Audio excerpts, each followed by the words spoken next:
Hello friends, ನಾನಿವತ್ತು ಪನ್ನೀರ್ ಟಿಕ್ಕಾ ಮಾಡ್ತಾಯಿದ್ದೀನಿ. ಟಿಕ್ಕಾ ಮಸಾಲ ತುಂಬ ಚೆನ್ನಾಗಿರುತ್ತೆ. ಮನೆಯಲ್ಲೇ ಸಿಂಪಲ್ಲಾಗಿ ಮಾಡ್ಕೊಳ್ಳೋ ಅಂಥದ್ದು. ತುಂಬಾ ಚೆನ್ನಾಗಿ ರುಚಿಯಾಗಿರುತ್ತೆ. ನಾನು ಯಾವ ಥರ ಮಾಡ್ತೀನಿ ಅಂತೇಳಿ ಒಂದ್ಸರಿ ನೋಡ್ಕೊಂಡು ಬರೋಣ ಬನ್ನಿ. ಮೊದಲಿಗೆ ನಾನಿಲ್ಲೊಂದು ಬಟ್ಲು ತೊಗೊಂಡಿದ್ದೀನಿ. ಅದಕ್ಕೆ 2 ಟೇಬಲ್ ಸ್ಪೂನ್ ಆಗುವಷ್ಟು ಗಟ್ಟಿ ಮೊಸರನ್ನ ನಾನಿಲ್ಲಿ ತೊಗೊಂಡಿದ್ದೀನಿ. ಗಟ್ಟಿ ಇರಬೇಕು ಮೊಸರು. ಅದಕ್ಕೆ 1.5 ಟೇಬಲ್ ಸ್ಪೂನಷ್ಟು ಕಡಲೆ ಹಿಟ್ಟು ಹಾಕ್ಕೊತಾ ಇದ್ದೀನಿ. ಹಾಗೆ ಅರ್ಧ ಟೇಬಲ್ ಸ್ಪೂನಷ್ಟು ಅಂದರೆ 1 ಟೀ ಸ್ಪೂನಷ್ಟು ಶುಂಠಿ ಬೆಳ್ಳುಳ್ಳಿ ಪೇಸ್ಟ್ ಹಾಕ್ಕೊತಾ ಇದ್ದೀನಿ. ಸ್ವಲ್ಪ ಕಸ್ತೂರಿ ಮೆಥಿನೂ ಹಾಕ್ಕೊತಾ ಇದ್ದೀನಿ. ಹಾಗೆ ಚಿಟಿಕೆ ಅರಿಶಿನ, 1 ಟೀ ಸ್ಪೂನಷ್ಟು ಅಚ್ಕಾರದ ಪುಡಿ ಹಾಕ್ಕೊತಾ ಇದ್ದೀನಿ. ಹಾಗೆ 1/4 ಟೀ ಸ್ಪೂನಷ್ಟು ನಾನಿಲ್ಲಿ ಗರಂ ಮಸಾಲ ಉಪಯೋಗಿಸ್ತಾ ಇದ್ದೀನಿ. ನೋಡಿ, ಇದನ್ನೆಲ್ಲ ಹಾಕ್ಕೊಂಡು ಜೊತೆಗೆ ಉಪ್ಪನ್ನ ಕೂಡ ಸೇರಿಸ್ಕೋಬೇಕು. ಹಾಗೆ ಇನ್ನೊಂದೇನಂತ ಅಂದರೆ ಇಲ್ಲಿ 1 ಟೇಬಲ್ ಸ್ಪೂನಷ್ಟು ಎಣ್ಣೆನ ಚೆನ್ನಾಗಿ ಬಿಸಿ ಮಾಡಿ ಇದ್ರ ಜೊತೆಯಲ್ಲಿ ನಾವು ಸೇರಿಸ್ಕೋಬೇಕಾಗತ್ತೆ. ನೋಡಿ, ಇದೇ ಸ್ಪೂನ್, ಇದು ಟೇಬಲ್ ಸ್ಪೂನು ದೊಡ್ಡದಾಗಿದೆ. ಹಾಗಾಗಿ ಇದರಲ್ಲೇ ನಾನು ಮೆಷರ್ಮೆಂಟ್ ತೊಗೊಂಡಿರೋದು ಎಲ್ಲನೂ, ಹಿಟ್ಟಾಗಲಿ ಮೊಸರಾಗಲಿ ಹಾಗೆ ಎಣ್ಣೆನೂ ಕೂಡ. ಇದನ್ನೆಲ್ಲ ಪದಾರ್ಥನೂ ಒಂದು ಸಾರಿ ನಾವು ಈ ರೀತಿ ಮಿಕ್ಸ್ ಮಾಡಿ ಕಲಿಸ್ಕೋಬೇಕಾಗತ್ತೆ. ಮೊಸರು ಹಾಕಿರೋದ್ರಿಂದ ನೀಟಾಗಿ ಇದು ಒಂದೋ ಹಾಗೆ ನಾವು ಪೇಸ್ಟ್ ಥರ ಕಲಿಸ್ಕೋಬೇಕಾಗತ್ತೆ. ಇದಕ್ಕೆ ನಾನಿವಾಗ ನೋಡಿ ಕಲಸಿಟ್ಟಿದ್ದಾಯಿತು, ಚೆನ್ನಾಗಿ ಇದಾಗಿದೆ. ಇದಕ್ಕೆ ನಾನಿವಾಗ ಕಟ್ ಮಾಡಿ ಇಟ್ಕೊಂಡಂಥ ಪನ್ನೀರು ನಾನಿಲ್ಲಿ ಉದ್ದುದ್ದ ಕಟ್ ಮಾಡ್ಕೊಂಡಿಟ್ಟಿದ್ದೆ. ಈ ಥರ ಆ ಪನ್ನೀರ್ ಸೇರಿಸ್ಕೊತಾ ಇದ್ದೀನಿ.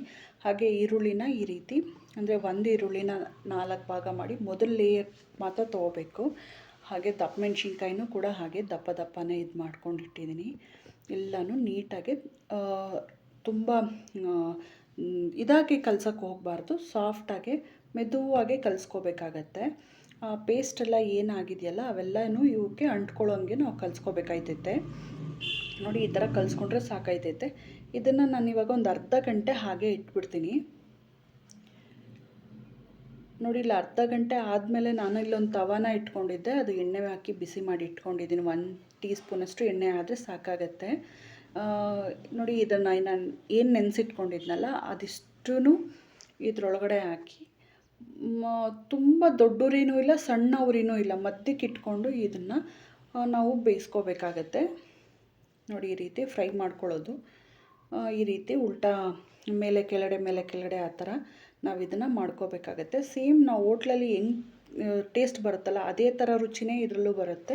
ಆದರೆ ಏನಪ್ಪ ಅಂದರೆ ನೆನೆಸಿ ಅರ್ಧ ಗಂಟೆ ಇಡೋದು ಒಂದೇ ಇದರಲ್ಲಿ. ಅದು ಬಿಟ್ಟರೆ ಅದಾದಮೇಲೆ ಆಗುವಂಥದ್ದು 10 ನಿಮಿಷದಲ್ಲಿ ಇದು ಗ್ರೇವಿನ ರೆಡಿ ಮಾಡ್ಕೋಬೋದು.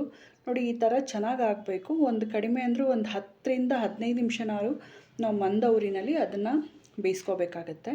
ನೋಡಿ, ಅದೇ ಇದಕ್ಕೆ ನಾನು ಅದನ್ನೆಲ್ಲ ತೆಗೆದಿಟ್ಕೊಂಡು ಅದೇ ತವಕ್ಕೆ ಮತ್ತೆ ಇನ್ನೊಂದು ಟೇಬಲ್ ಸ್ಪೂನ್ ಎಣ್ಣೆ ಹಾಕಿ ಒಂದು ಸ್ವಲ್ಪ ಜೀರಿಗೆ ಹಾಕ್ಕೊಂಡಿದ್ದೀನಿ. ಅಂದರೆ 1 ಟೀ ಸ್ಪೂನಷ್ಟು ಜೀರಿಗೆ ಹಾಕ್ಕೊಂಡೆ.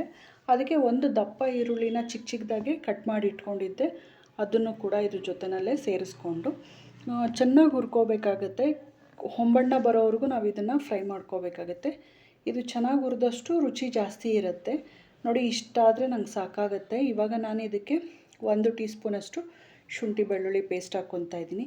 ಜ್ಞಾಪಕದಲ್ಲಿ ನಾನು ಮೊದಲಿಗೇನು ಪನ್ನೀರನ್ನ ಮ್ಯಾರಿನೇಟ್ ಮಾಡೋದಕ್ಕೂ ಶುಂಠಿ ಬೆಳ್ಳುಳ್ಳಿ ಪೇಸ್ಟ್ ಹಾಕ್ಕೊಂಡಿದ್ದೆ. ಇದಕ್ಕೂ ಹಾಕ್ಕೊತಾ ಇದ್ದೀನಿ. ಅದು ಸ್ಮೆಲ್ ಹಸಿ ವಾಸನೆ ಹೋಗೋವರೆಗೂ ಇದನ್ನು ಹುರ್ಕೊಂಡಿದ್ದಾಯಿತು. ಇವಾಗ ಇದಕ್ಕೆ 1 ಚಿಟಿಕೆ ಆಗೋಷ್ಟು ಅರಿಶಿನ, ನೋಡಿ ಅಂದರೆ 1/4 ಟೀ ಸ್ಪೂನ್ ಅರಿಶಿನ ಹಾಕ್ಕೊಂಡಿದ್ದೀನಿ. ಮತ್ತು ಇಲ್ಲಿ 1 ಟೀ ಸ್ಪೂನಷ್ಟು ಧನಿಯಾ ಪೌಡರು, 1 ಟೀ ಸ್ಪೂನಷ್ಟು ಅಚ್ಕಾರದ ಪುಡಿ ಹಾಕ್ಕೊಂಡು ಮತ್ತೆ ಹುರ್ಕೊತಾ ಇದ್ದೀನಿ.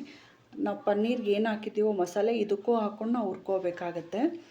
ನೋಡಿ, ಇಷ್ಟೆಲ್ಲ ಆಗಿ ಚೆನ್ನಾಗಿ ಹುರಿದಾದ್ಮೇಲೆ ಮೊದಲಿಗೆ ನಾನಿಲ್ಲಿ 1 ಟೊಮೆಟೋನ ಚೆನ್ನಾಗೆ ಪೇಸ್ಟ್ ಮಾಡಿಟ್ಕೊಂಡಿದ್ದೆ, ಫೈನ್ ಪೇಸ್ಟು.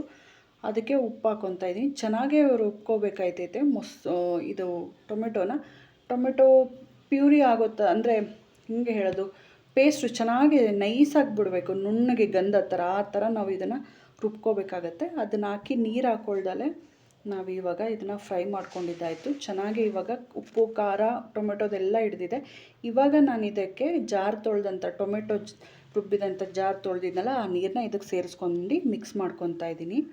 ನೋಡಿ, ಹಸಿ ಮಸಾಲೆನ ಚೆನ್ನಾಗಿ ಹುರ್ಕೊಂಡು ಆದಮೇಲೆ ನಾವು ನೀರು ಹಾಕ್ಕೋಬೇಕು. ಮೊದಲಿಗೆ ನೀರು ಹಾಕ್ಕೋಬಾರ್ದು, ರುಚಿ ಬೇರೆ ಹಾಳಾಗಿಬಿಡುತ್ತೆ. ನೋಡಿ, ಈ ಥರ ಎಲ್ಲ ಮಿಕ್ಸ್ ಮಾಡ್ಕೋಬೇಕಾಗತ್ತೆ. ನೋಡಿ, ಇವಾಗ ಇದು ಒಂದು ಕುದಿ ಚೆನ್ನಾಗಿ ಬೆಂದಾಗಿದೆ. ನೋಡಿ, ಇವಾಗ ನಾವು ಮೊದಲಿಗೆ ಏನು ಫ್ರೈ ಮಾಡಿ ಇಟ್ಕೊಂಡಂಥ ಪನ್ನೀರು, ಈರುಳ್ಳಿ ಏನು ಟಿಕ್ಕಾ ರೆಡಿ ಮಾಡಿ ಇಟ್ಕೊಂಡಿದ್ವಲ್ಲ ಇದರೊಳಗಡೆಗೆ ನಾನು ಸೇರಿಸ್ಕೊತಾ ಇದ್ದೀನಿ.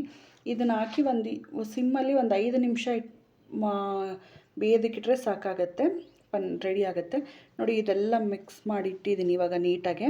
ಇವಾಗ ಇದಕ್ಕೆ ಸ್ವಲ್ಪ ಕಸ್ತೂರಿ ಮೆಥಿನ ನಾನು ಕೊನೆಯಲ್ಲಿ ಹಾಕ್ಕೊತಾ ಇದ್ದೀನಿ. ಇದು ಕೊನೆಯಲ್ಲಿ ಹಾಕ್ಕೊಳ್ಳೋದ್ರಿಂದ ರುಚಿ ಚೆನ್ನಾಗಾಗತ್ತೆ. ಹಾಗಾಗಿ ನೋಡಿ ಈ ಥರ ಇದು ಗಟ್ಟಿಗಾಗಿದೆ. ಇವಾಗ ಇಷ್ಟಾದರೆ ಸಾಕಾಗುತ್ತೆ. ನೋಡಿ ಇವಾಗ ನಾನು ಇಲ್ಲಿ ಕಸ್ತೂರಿ ಮೆಥಿನ ಸ್ವಲ್ಪ ಇದಕ್ಕೆ ಹಾಕ್ಕೊಂಡು, ಹಾಗೆ ಇದಕ್ಕೆ ಸ್ವಲ್ಪ ಗರಂ ಮಸಾಲಾನ ಈಗ ಸೇರಿಸ್ಕೊತಾ ಇದ್ದೀನಿ. ಅಂದರೆ ಒಂದು 1/4 ಟೀ ಸ್ಪೂನಷ್ಟು ಗರಂ ಮಸಾಲಾನ ಇವಾಗ ಕೊನೆಯಲ್ಲಿ ಹಾಕೋದ್ರಿಂದ ರುಚಿ ಚೆನ್ನಾಗಿ ಬರುತ್ತೆ, ರುಚಿ ಇರುತ್ತೆ ಅಂತ ಹೇಳಿ. ಮತ್ತು ಇದಕ್ಕೇನು ಎಣ್ಣೆ ಜಾಸ್ತಿ ಏನು ಬಳಸಿಲ್ಲ, ಅಂದರೂ ಎಣ್ಣೆ ಬಿಟ್ಕೊಂಡಂಗೆ ಕಾಣುತ್ತೆ. ನೋಡಿ ಎಷ್ಟು ಚೆನ್ನಾಗಾಗಿದೆ ಅಂತ ಅಂದರೆ ರುಚಿ ಮಾತ್ರ ಸೇಮ್ ನಾವು ಹೋಟೆಲಲ್ಲಿ ರೋಟಿಗೆ ಏನು ತೊಗೊಂಡು ತಿಂತೀವಲ್ಲ ಅದೇ ಥರನೇ ಇದೆ. ನೀವು ನಿಮ್ಮ ಮನೆಯಲ್ಲಿ ಇದೇ ಥರ ಟ್ರೈ ಮಾಡಿ ಹೇಗೆ ಬಂತು ಅಂತೇಳಿ ನನಗೆ ತಿಳಿಸಿ. ಹಾಗೆ ಇಷ್ಟ ಆಗಿದ್ದರೆ ಫ್ಯಾಮಿಲಿ ಫ್ರೆಂಡ್ಸಿಗೂ ಶೇರ್ ಮಾಡಿ. ಇದೇ ಥರ ಈಸಿಯಾಗಿರುವಂಥ ರೆಸಿಪಿಗಳನ್ನ ನಾನು ನನ್ನ ಚಾನಲ್ನಲ್ಲಿ ಅಪ್ಲೋಡ್ ಮಾಡ್ತಾ ಇರ್ತೀನಿ. ನೋಡಿ ಸಪೋರ್ಟ್ ಮಾಡಿ ಅಂತೇಳಿ ಕೇಳ್ಕೊತೀನಿ. ಇಲ್ಲಿವರೆಗೂ ಯಾರೆಲ್ಲ ವಿಡಿಯೋ ನೋಡಿದ್ರಲ್ಲ ಅವರಿಗೆಲ್ಲ ತುಂಬ ಧನ್ಯವಾದಗಳು. ಸೊ ಇದೇ ಥರನೇ ನನಗೆ ಸಪೋರ್ಟ್ ಮಾಡ್ತಾಯಿರಿ. ಇದೇ ಥರ ಹೊಸ ಹೊಸ ರುಚಿಗಳು ಮತ್ತು ಈಸಿಯಾಗಿರುವಂಥ ರುಚಿಗಳನ್ನ ನಾನು ನಿಮಗೆ ತೋರಿಸ್ತಾ ಇರ್ತೀನಿ. Thank you friends.